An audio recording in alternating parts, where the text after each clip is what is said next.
Hello everyone, this is Kenji here again. How's everyone doing? It's been a while since my last video, right?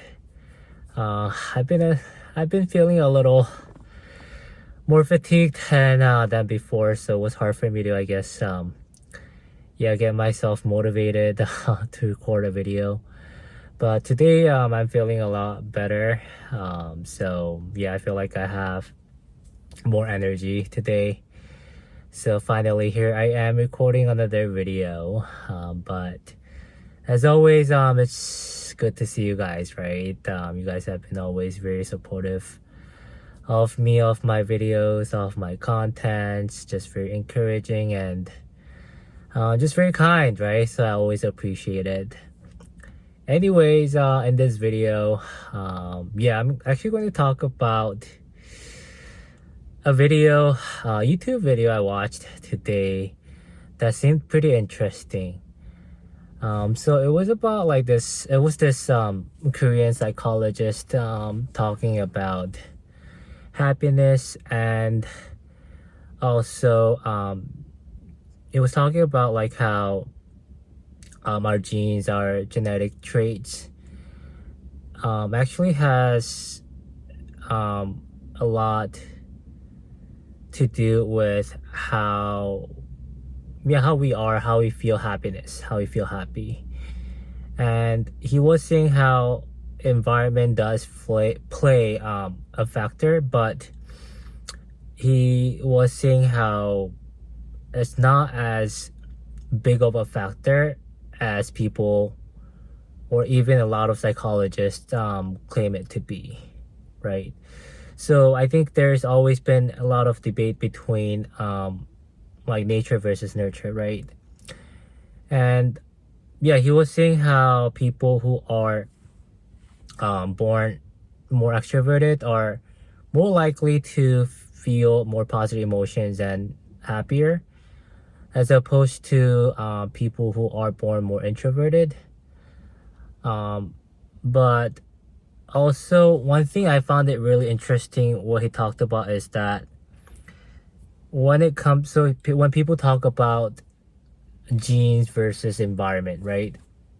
He was saying how genes is genes. He was saying how genes is like a single factor. But then he was saying environment is actually a combination of the many different factors, right? So environment, he was saying how you can't really consider it as actually a single factor, but it's a combination of different factors such as circumstances, your family dynamic, probably your interactions with others, like growing up with your family, with your siblings, and just random interactions with people in a daily life. But basically environment, he was saying how it's made of up of like a lot of different factors, so it's not really considered a single factor. And he was saying how genes like play a huge factor in determining how happy a person, an individual, is going to feel in their life.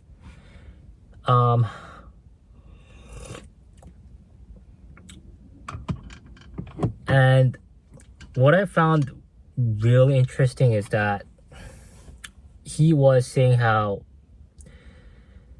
people often say he was saying how a lot of like modern psychologists or other majority of psychologists made a bold claim about how, since genes are not something we can control, you have to focus on the environment, and basically you can't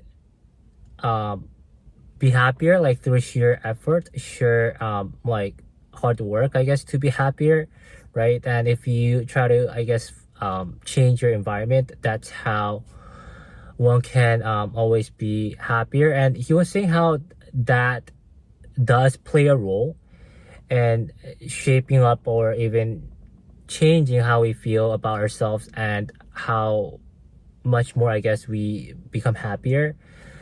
But still, he was saying that's only to an extent. But after all, genes still play a huge role in determining how happy we feel. And one example he gave was that, like, how, like, let's say you have someone who's not talented in music, right? And if you tell that person that if you push yourself hard enough to be good at music, right, you're going to succeed. And he was saying how even if people may come with a good intention trying to encourage and motivate that person who may not have a music talent, but they still want them to succeed in music, right?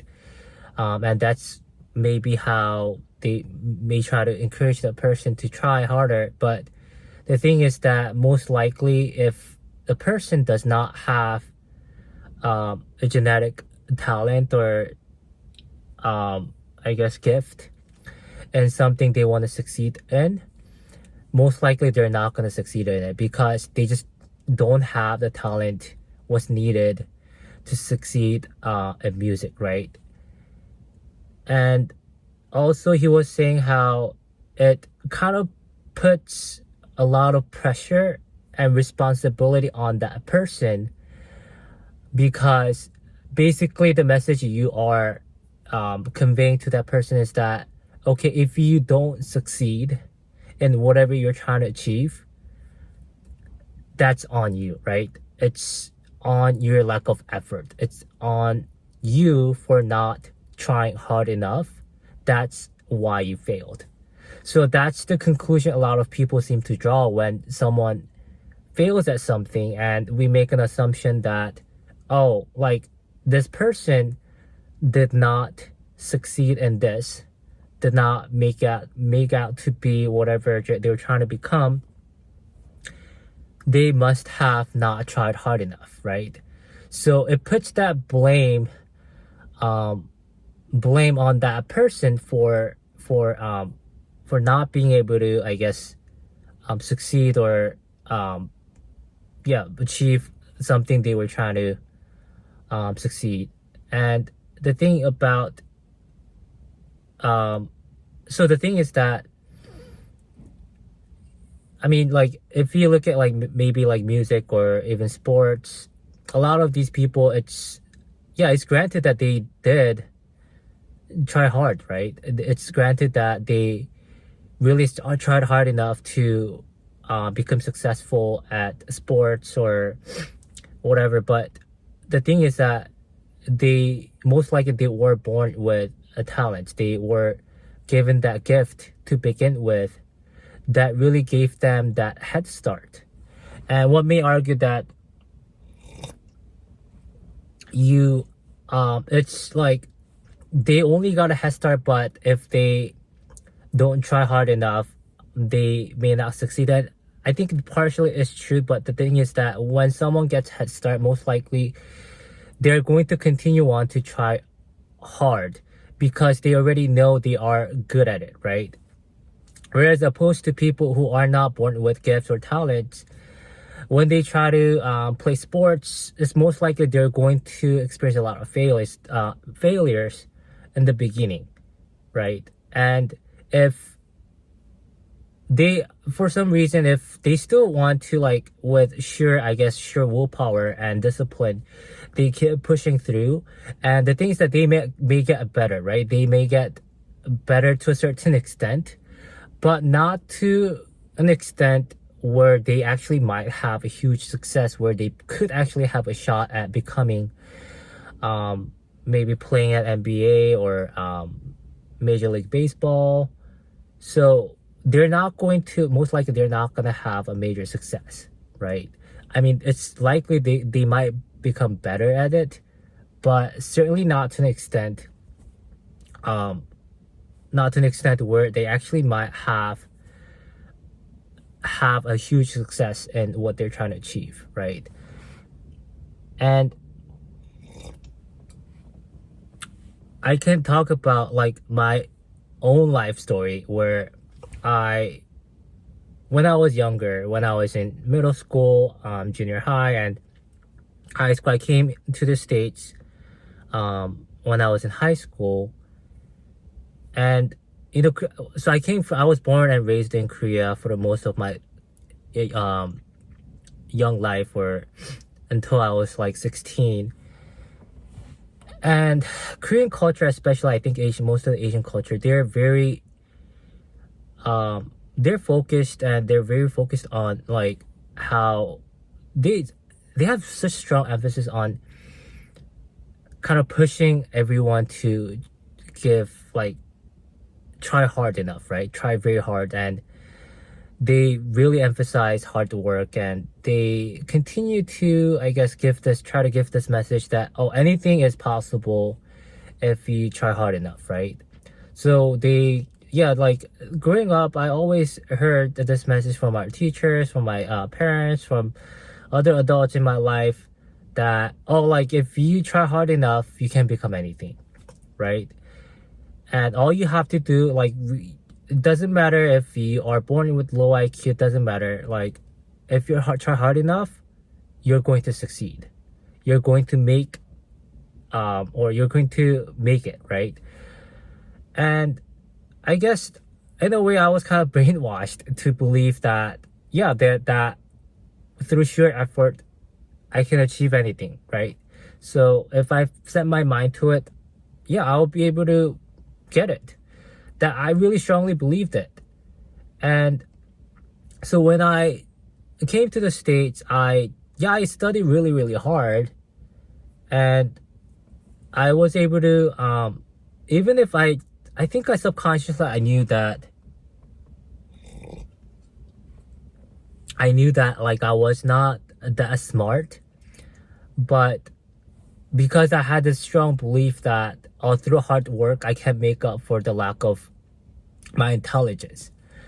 So, like in every class, usually when teachers try to explain something, some concept, usually I never really understood or get it. The first time it was explained in class. So when I come home, I would actually have to review the notes, and I would actually have to read a textbook to supplement my learning. And in a way, it really, really did help for me to understand the concepts I didn't understand. And it helped me to like not only get through the classes, but actually I was able to excel in high school, right? Because I think I really did try very, very hard. So usually I would read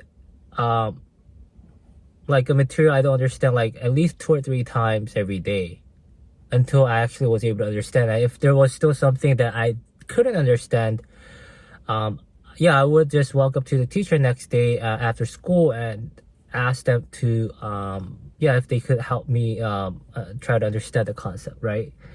And that's how that's what my high school looked like. I just every day I really try hard to study, and just I was very studious, and I was just very overachiever, I guess. And I was able to get good grades. I think I remember I got most of my grades were all A's, and I was able to get into good school, right?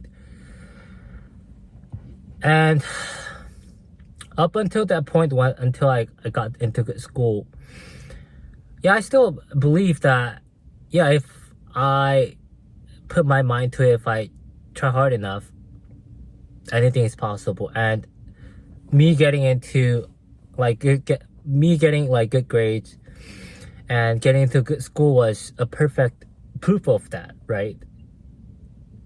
But once I got into good school, it was a different story, because I think I studied just as hard, if not harder, in college, but it came to a point where I just couldn't really do it anymore, right? Most of the material that I was presenting in class, I did not understand. I would come home and try to understand it on my own, and also I would try to go up to a tutoring service, provided by the school tutoring center, and I would ask for help, and still, like, I wasn't able to, though, like, get good grades. Like, the best grade I think I was able to get was like probably B plus. So initially I was a pre-med student, and I was majoring in bio, and we are required to take all these prereqs, like including general chemistry, general biology, organic chemistry, and those classes were hard. It was really hard for me to really get through, and I actually failed OChem twice, the first half of the OChem twice. And there were other kids in my class that seemed to just really naturally understand the material. It was definitely an outlier. Like, those are outliers, but they existed, right? And like, I would sometimes ask them, like, if they ever learned these type of material beforehand, and they said no, right? But I don't know, just somehow I think it just, for them, it just made sense for them, right? And even then, I think I still couldn't really grasp how, like, how it could be possible that, like, some students, even, like, I see them like partying or going to a party, and I see them, like, don't really study that hard, like, every day. I mean, they would tell me, like, they study, but, like, definitely they don't study every day, like, I don't know, like 8 hours a day, anything like that. But somehow they were able to, like, understand the material, but whereas, like, I would really try to stay up late and try my best to really try to understand the material, but I just couldn't understand the material, and it just did not make sense for me, right? Like, why is it that, like, how is it that they are able to understand faster than me? How is it that I'm not able to, why is it that, like, I'm so slow? Why is it that, like, I'm not able to, like, grasp these concepts as fast as they can? And at the time, I still had a strong belief that, through sheer effort, anything is possible, right? So I kept telling myself all I needed to do was just try harder. But I mean, you can only do so much, though, right? You only have like a very limited number of hours for you to study, like, and staying up all night long or staying up late every day is not really a good way to study in the first place, because you're going to be sleep deprived, and it's not good for learning anyways. So I think I was just very confused, because I guess I was following all these advice of success, of how, like, you just need to try hard, right? You just need to be really self-disciplined. You need to, like, study hard and try hard, and that's how you're going to be able to, like, get good grades, and that's how you're going to be able to get into a med school and get good grades and get into good med school. And that's just very simple formula, but it did not look so simple anymore, because I was doing everything I can to really follow their advice or people's advice of success, but it just didn't seem to work out for me. And then I started to feel really, really guilty, because for failing classes and for not being able to do well in my classes. And I just couldn't really like figure out what's wrong with me. And yeah, I was just very confused. And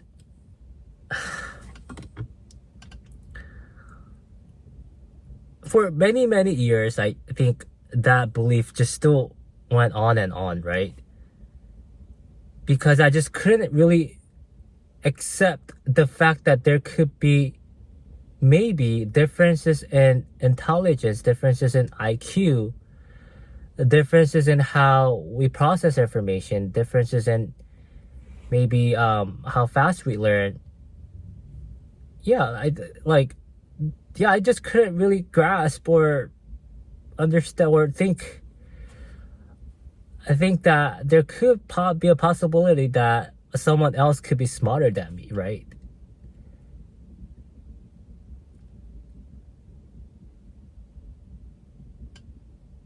I don't know. But interestingly enough, though, so many years in my 20s, early 20s and mid 20s, yeah, I still had belief that, oh, like, sheer effort, hard work, it's all you need to succeed.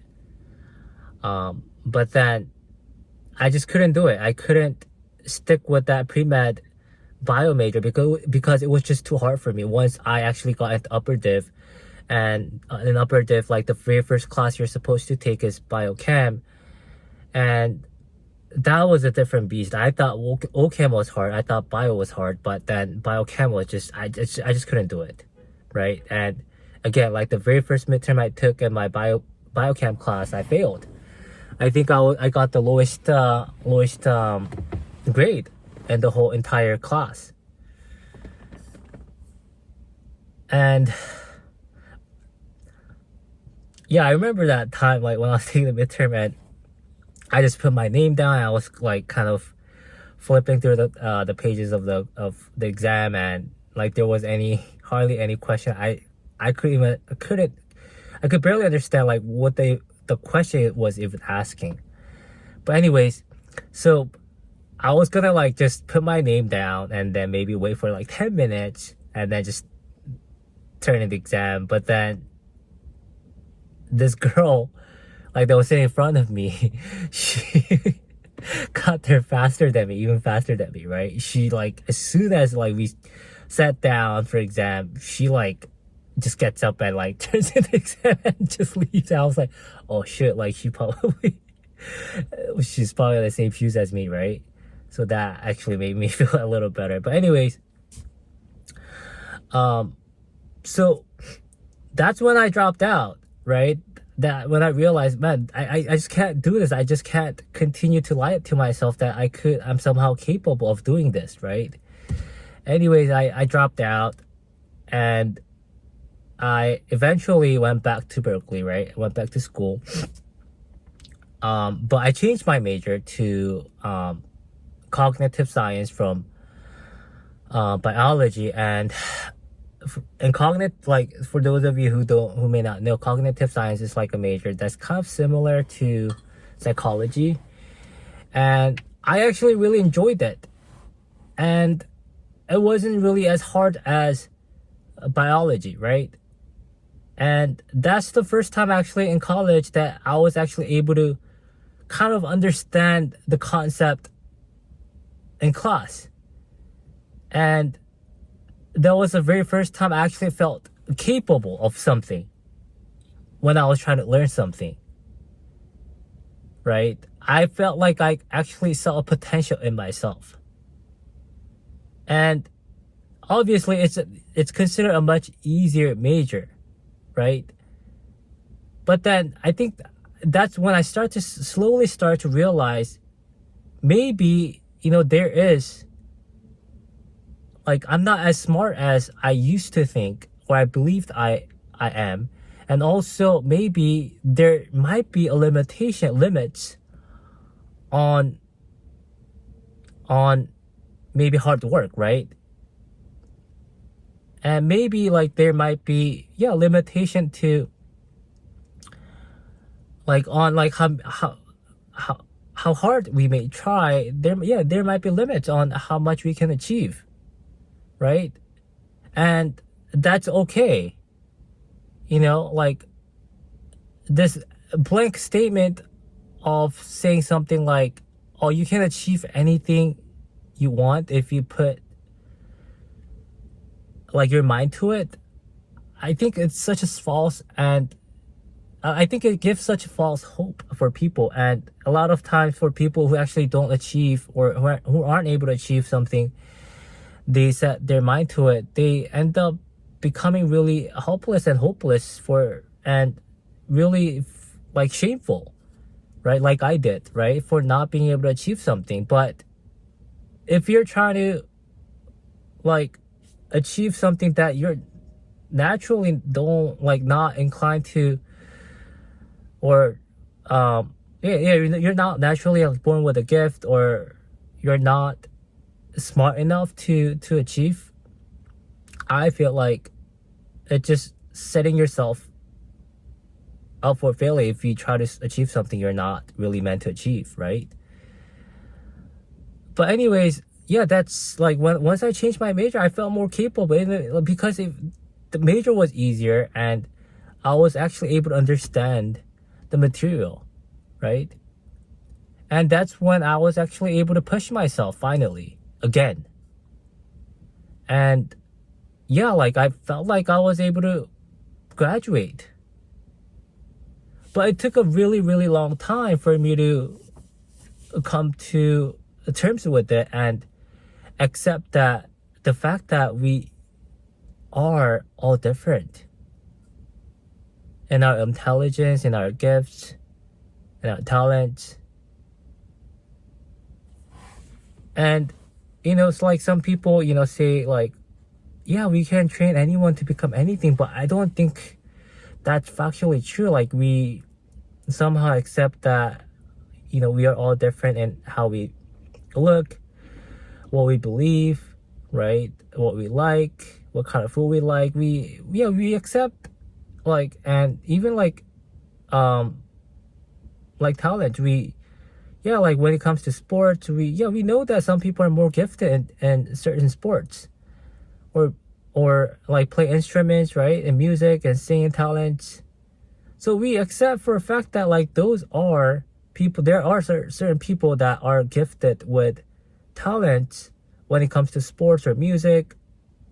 But somehow when we talk about intelligence, I think we I don't know, we come to, it's such a taboo sometimes. It's such a sensitive topic to even talk about. We just sometimes make such a bold claim of how, oh, we're all the same.